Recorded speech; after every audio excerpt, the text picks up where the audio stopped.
Puyat na naman sa dami ng mga exams at quizzes. Mag-aaral pa ba ako? O papahinga na lang muna? Ang library ay lugar kung saan dapat tayo mag-aaral.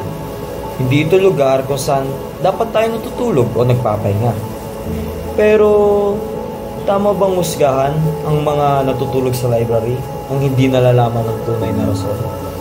Ang buhay kolehiyo ay hindi biro. Isang pribilehiyo na makapag-aral at mapangalagaan ang kalusugan ng sabay. Hindi lahat ay pinagpala para maranasan to.